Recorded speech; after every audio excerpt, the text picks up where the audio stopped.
Hello and welcome again to the movie story. In this episode, we're diving into the 2015 crime drama Loving Pablo. A word of caution. This recap is full of spoilers, so proceed with care. The film opens with a note that the story is inspired by actual, though possibly embellished, occurrences. Our narrator is the renowned journalist and TV host Virginia Vallejo. It's 1993, and she's on an airplane fleeing her homeland, all due to a man. Accompanying her is a DEA agent named Shepard.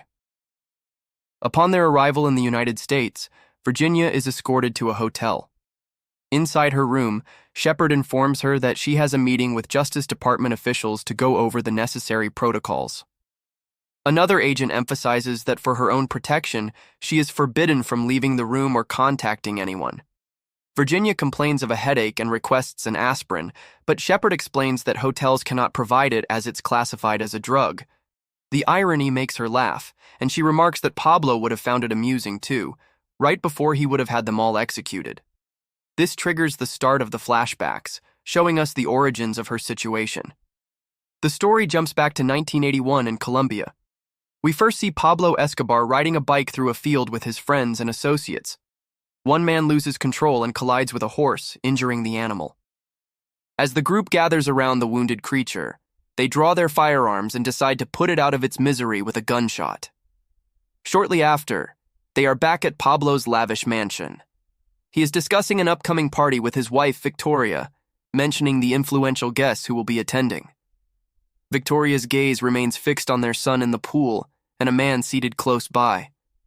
She expresses her unease to Pablo, insisting that he should keep his business separate from their family life. In response, Pablo heads outside. He tosses a coin into the pool as a diversion for his son, then addresses the other man.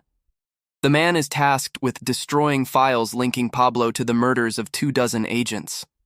He is authorized to eliminate anyone necessary and is given a substantial sum of money for expenses and weaponry.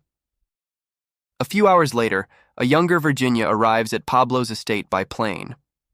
While she and her companions have heard of Pablo, the leading figure among the new rich, they have never met him. Virginia panics upon seeing armed men waiting for them, fearing she's being kidnapped. After she disembarks, Pablo clarifies that the property is a zoo and the guns are for the animals. Mistaking him for a servant, Virginia complains to him. They board jeeps for the main house, and along the way, Pablo points out the various animals. Later that evening, the party is in full swing. Virginia is taken aback to discover that the man she met earlier is, in fact, Pablo Escobar. She brings up the rumors circulating about his background, but Pablo sidesteps the topic. He claims the party is to commemorate the establishment of his foundation, which is dedicated to building homes for the impoverished. When she inquires about the source of his funds, he evades her question. Unbeknownst to her at the time, the real celebration was for the creation of the Medellin cartel. A couple of days later, Pablo brings Virginia to the slums to show her the housing projects he's funding. She sees that many children in the community are named Pablo in his honor. Virginia features Pablo on her show, and after he delivers a passionate speech about his vision for Colombia's future, she resolves that she doesn't care about the origins of his wealth, only how he chooses to spend it. Sometime after, the two go out to dinner. Virginia reveals she is married, but not by her own will, as her husband refuses to grant her a divorce. Pablo, who dislikes associating with married women, tells her he will handle it. The film then shows Virginia's husband at his workplace, being intimidated by Pablo's henchmen. We then see Virginia on her show, where she receives news that her husband has finally signed the divorce papers. To mark her newfound freedom, Pablo flies Virginia to a private island. They share an intimate moment before joining a congress of drug traffickers. Virginia is paraded around like a trophy as Pablo introduces her to all his associates, yet she feels completely secure. That night, the traffickers carve up the United States for their narcotics trade. A year later, we witness the drug smuggling operation in action. A truck on a highway suddenly swerves to block traffic, its drivers brandishing guns at any protesting motorists. With the road cleared, a small plane lands and unloads its illicit cargo. Numerous men emerge from their vehicles to collect the packages, as Virginia's voiceover explains how a single kilogram will be diluted to double its value. As the drugs flood the country, President Donald Reagan addresses the nation on the issue. Shepard is present in the White House during the broadcast. He is approached by an American and a Colombian official who inform him that since the majority of the drugs originate in Colombia, they are working to reinstate the extradition treaty. This would allow Colombia to capture the traffickers while the United States would prosecute them, bypassing Colombian judges who are easily bribed or threatened. Shepard agrees to oversee the operation. Upon learning of this development, Pablo and his associates convene to discuss its implications. The treaty poses a significant threat, and while they could hire lawyers to fight it, Pablo believes the battle must be waged from within the political system. His partners are wary of entering politics, but Pablo argues that gaining a seat in Congress commands respect. He notes that political campaigns are expensive, making them inaccessible to the working class, but perfect for men like them. The cartel begins funneling money to politicians from all parties, ensuring their victory regardless of the election's outcome. Their planes transport political candidates by day and smuggle drugs to the U.S. by night. A few months later, Victoria confronts Pablo, feeling he is going too far. He rarely sees his family and already possesses immense wealth. She questions what more he could possibly desire. He responds that he wants respect and to make his son proud. Frustrated, Victoria storms off to her room. Pablo follows, asking if she wouldn't like to be the first lady.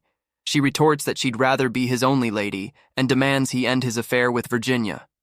He agrees that it's over, but just days later he is back in bed with Virginia. Pablo, with Virginia's assistance, continues his political campaign, amassing a large following with his speeches. On election night, everyone gathers to watch the results, which confirm Pablo's victory as a representative for Medellin. In July 1982, Pablo attends the House of Representatives for the first time. While his trafficking activities don't bar his entry, he is stopped for not wearing a tie. Eager journalists lend him one. The scene then cuts to Pablo filling Virginia's handbag with cash. She initially assumes he wants her to smuggle it, but he clarifies that it's a gift for her to spend as she pleases. Time moves forward to 1983. Virginia has been indulging in luxury accommodations, fine jewelry, and designer clothes. Meanwhile, Pablo is instructing his son on the process of preparing and cutting cocaine, while also warning him never to use it. Back with Virginia, she is arriving at her hotel when she is approached by Shepard, who invites her for a drink. He questions her about the source of Pablo's wealth, but Virginia retorts that the DEA lacks jurisdiction over Colombian politics.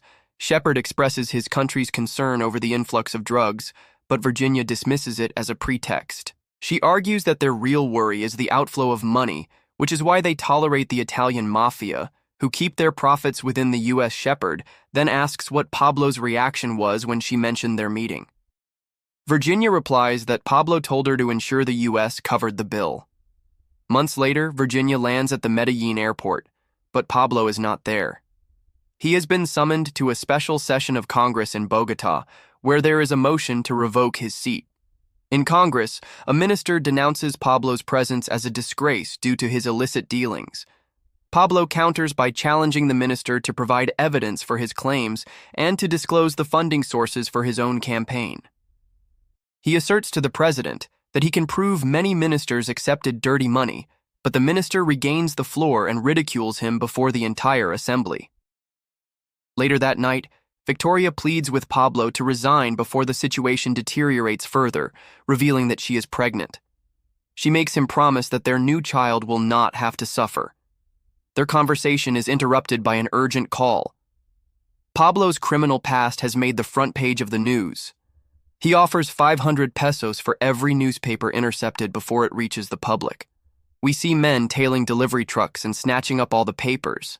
Virginia's narration fills in the details. The story substantiates the minister's accusations and links Pablo to the murder of 2 policemen in his youth. The man tasked with erasing that evidence is subsequently tortured and killed for his failure. Days later, the cartel meets to decide the minister's fate. Pablo proposes his assassination, with every member contributing financially to ensure collective guilt. Although some associates are hesitant, he persuades them that they have no alternative. The next day, over dinner, Pablo presents Virginia with a box, saying it's a gift to celebrate a coming change and that she should always carry it. When Virginia opens it, she is horrified to find a gun. He tells her that things are about to get very dangerous and, to make her understand, he vividly describes how she would be raped and tortured if captured. He explains that the gun offers her two choices: defend herself against attackers or take her own life before they can get to her. This deeply traumatizes Virginia, who breaks down in tears and asks Pablo to take her home. The film then shows Pablo visiting a camp for sicarios, where young men from the slums are trained to be hitmen. He hires two of them. They ride their motorcycle through the city, pulling up alongside the minister's car. At close range, they shoot him dead and then speed away. Virginia's television show is interrupted for a special report, and it is she who announces the minister's assassination to the nation. As Victoria watches the broadcast and weeps, Virginia reports that the president has activated the extradition agreement. In response, Pablo relocates his operations to Panama. It is now 1984. In Panama, the cartel meets with a former president sent by the government to negotiate. Pablo agrees to pay taxes and move some of his money to the U.S. on the condition that he will not be extradited. The ex-president states he cannot repeal the treaty without consulting the Americans. Pablo warns him to find a solution, or there will be war. From this point, matters spiral downward. Pablo fails to keep his promise, and his son is born outside of Colombia. The editor who exposed his past is murdered. Virginia begins receiving threatening phone calls and being followed. One night, she comes home to find Pablo waiting. He denies responsibility and assures her everything will be all right. Believing he is losing his grip on reality, Virginia recoils when he tries to kiss her and leaves the room. Threatening people becomes Pablo's signature move. He murders a judge by having a coffin delivered to his home and then starts distributing guns in the slums, offering cash rewards for every police officer killed, with higher ranks fetching bigger payments. The city descends into chaos as officers are killed constantly. The police retaliate by executing 10 teenagers from the slums for every slain officer. The Colombian government establishes a special unit dedicated to dealing with Pablo. The DEA dispatches Shepard to inspect the unit's headquarters. With the extradition treaty proving ineffective, the Americans are now taking a direct role in his capture. They set up a sophisticated system to trace phone calls and locate Pablo, but the slum residents thwart them by making simultaneous calls from various locations. We find Virginia at the TV studio being informed by her boss that she has been fired and replaced by a younger woman. Despite his denials, Virginia is convinced it's because of her association with Pablo. She causes a scene as she leaves, threatening her boss by invoking Pablo's name. Outside the building, Shepard is waiting for her and takes her for a drink. Virginia claims that being fired is a blessing and that she has a job offer in Florida while also attempting to flirt with him. Shepard rejects her advances and exposes her lie, stating that no one will hire her now. He offers her protection if she helps them capture Pablo, but she remains loyal to him. Just then, they spot a car watching them from across the street. Shepard rushes out with his weapon, but the car speeds off. Virginia calls Pablo to report the incident, and he denies that he is having her followed. Frightened and angry, she attempts to end their relationship, but he hangs up on her. We then learn that Pablo maintains a harem of teenage girlfriends, young girls whose parents have sold them to him for money. A tip from one of these girls is all it takes for the search block to locate him. Helicopters descend on Pablo's ranch, opening fire. His men return fire and release a flock of birds, one of which collides with a helicopter, causing it to crash. Pablo manages to escape and goes off the grid. His associates, worried about the future of the business, begin to be targeted and killed as well. Pablo is forced to remain a fugitive. In 1989, he calls a radio station, declaring all-out war on the government and threatening to bomb the station to prove his identity. Meanwhile, Virginia is in Miami giving a television interview. As she arrives at the airport later, she is approached by the FBI, who ask for her passport just before she learns the devastating news. The Bogotá airport has been shut down due to a mid-flight plane explosion. In the wake of these bombings, the public demands that the government crack down on Pablo. However, after yet more bombs, public sentiment shifts, and people call for the government to meet his demands. At the U.S. Embassy, Shepard receives a vital lead from another agent who is examining the passenger list of survivors from the plane bombing. Shepard seeks permission from the ambassador to pursue Pablo, only to find Pablo's lawyer already there, finalizing the terms of his surrender. In 1991, the extradition treaty is abolished, and Pablo turns himself in on the condition that he can design his own prison. A custom facility is constructed on his own land, but it's far from a typical jail. It features luxurious amenities, including a soccer field.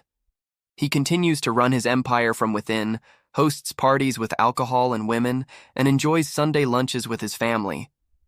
During one such lunch, his daughter mentions that her mother says he can't leave and cries frequently. Feeling challenged, Pablo picks up his daughter, announcing he's taking her for ice cream. The initial guards, overcome with fear, open the doors for him. However, when he reaches the outer gate, the guards there aim their weapons at him. Pablo breaks down in tears as Victoria appears to intervene and take their daughter back. Meanwhile, Virginia's life is in ruins. Blacklisted by all media outlets and with her advertising contracts terminated, she is forced to sell her home to cover her debts. She moves into an apartment building where the First Lady resides, hoping the official security will also protect her. A new phone number provides a temporary respite from the threatening calls, but it doesn't last. She eventually visits Pablo at his prison to ask if she can finally feel safe and to request that he publicly announce their separation to stop the threats. Arguing that he is responsible for the ruin of her career, she also asks for money to relocate to Europe. When Pablo denies her request, she hints at going to the police with what she knows, but he quickly intimidates her into retracting her threat. In 1992, Pablo summons two of his associates who owe him money. When they refuse to pay, he has them executed. These murders become public knowledge, implicating the government as an accessory. A decision is made to move Pablo to a military prison. However, by the time officers arrive at his facility, he has already vanished. The switch for the electric fence was located in his room. Pablo goes into hiding in a small house in a remote area. His men inform him that he's losing public support and credibility. If he could kill his own partners, he could kill anyone. Pablo insists it wasn't a mistake, but it was a fatal one. Pablo's former associates begin to cooperate with the government in exchange for clemency. Dozens of narcos eager to oppose him are released from prison, and together with government forces, they form a deadly vigilante squad. They begin systematically eliminating anyone ever connected to Pablo, leaving a note with each body that reads, "For working for Pablo Escobar." This new threat places Virginia in grave danger. One afternoon, while at a pawn shop selling her jewelry, the death squad attacks. She is saved only because the shop's window is bulletproof. Meanwhile, Pablo is hiding in a small apartment with his family. While talking with his daughter, he sees his wife crying. She tells him that their daughter has been barred from participating in a school play because other parents fear Pablo might bomb the school. Acknowledging that it's become too dangerous for them, Pablo instructs Victoria to take the children and leave the country so he can resolve the situation. In the meantime, Virginia goes to the embassy to see Shepard, now ready to cooperate.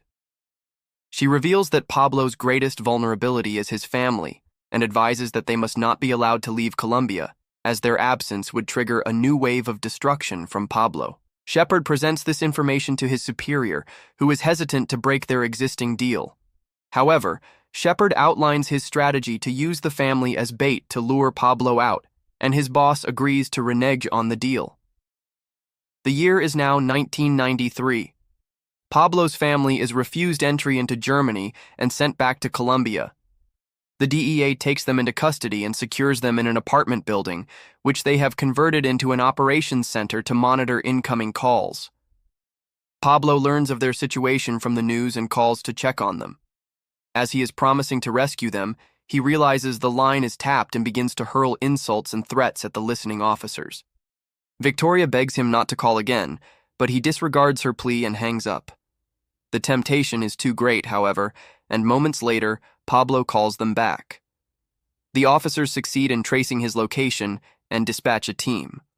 While he speaks to his children, First his daughter and then his son, whom he coaches on what to say to the press when it's all over. He leans against a window, giving the police a clear view of his whereabouts. The police storm the building while he's still on the phone. Pablo hears them coming but doesn't even drop the receiver as he and his associate grab their guns and move toward the window. Just as the door to their room is blown open, they jump out onto the roof, but it's too late. They are shot and killed on the spot, and his son hears the entire event unfold over the phone. In the other room, the DEA agents are celebrating their victory, but Virginia appears saddened. Shepard arrives to escort her to a secure location. The film concludes with a flashback to Virginia's conversation about the terms of her cooperation. She confesses that she loved Pablo but loathed Escobar, and she agrees to speak with a federal judge. After all, Pablo had always wanted her to tell his story.